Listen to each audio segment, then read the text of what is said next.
Hello friends, welcome in this video. I'm going to show you now a beautiful strategy that I use to find out the revenue of my competition. And it's very simple. You don't need any tools for it or something like that. You basically just need your competition. You need some money, and or sometimes you don't need any money, depends on the checkout. But I'm going to show it to you now. Let's say you have a competitor, you want to know what is his revenue, what does he make. Let's say you are selling the same product and your average order value, if you don't know what this is, average order value, just Google fuck it, you will know. Let's say you have 50 US dollars average order value and you want to know what is the revenue of my competition.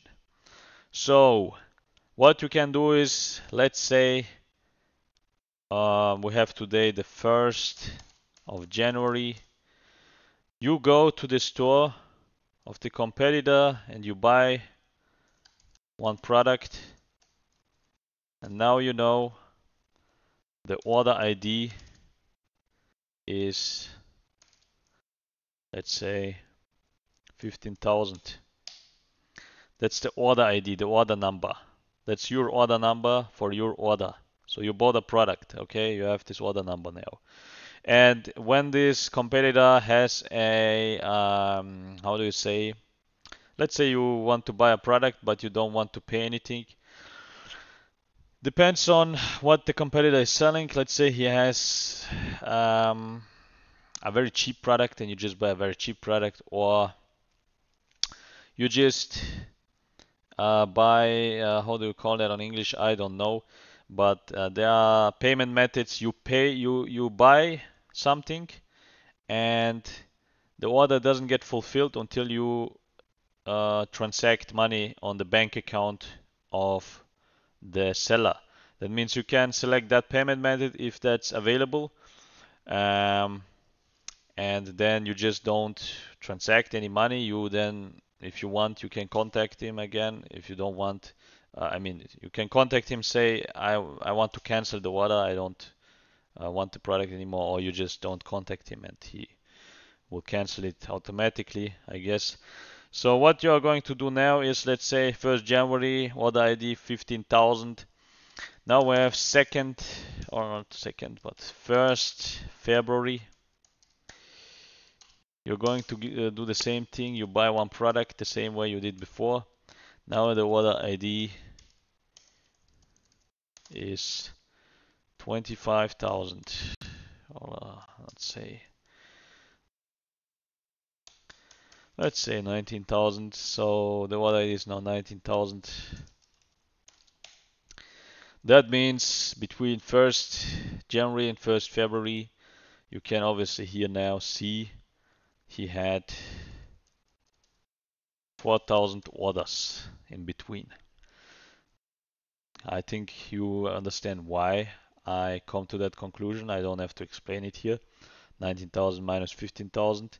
So 4,000 orders is what the competitor had. And now you take your average order value that you have here, and we assume the competitor has the same average order value that you have because you're selling the same product for probably the same price. So therefore we can assume that, and just multiply it with 50. And we don't forget, why in the fuck is here no dollar sign? So how much is that? 200,000. I'm not really a fan of Google Sheets, so 200,000 is the revenue that a competitor made between these 2 months here. And you can do that every month. You can do that March, April, and so on, and you can basically calculate the revenue the competitor has every single month and for the whole year, and so on and so forth. So you can basically spy on the competitor very effectively that way, because this here is a very accurate number. It is very accurate because you have the order ID, which is 100% accurate, and the average order value, which is close to very accurate because the average order value is probably very similar to yours, and therefore you can just assume it is the same. Maybe it's a little bit less, maybe it's a little bit more, but it's not much more different. So maybe he made 210,000, maybe he made 190,000, but he definitely didn't make just 50,000. That's what you can be for sure, know for sure, if you use that method. So that's it. If you like the video, subscribe, give it a thumbs up, the video, and other than that, if you have questions, write them in the comments. One more thing, in the description of this video are awesome tools that you can use to take your business to the next level. And for some of them, there's a discount with my links. Check them out now, as who knows if the discount will be still valid tomorrow. Bye.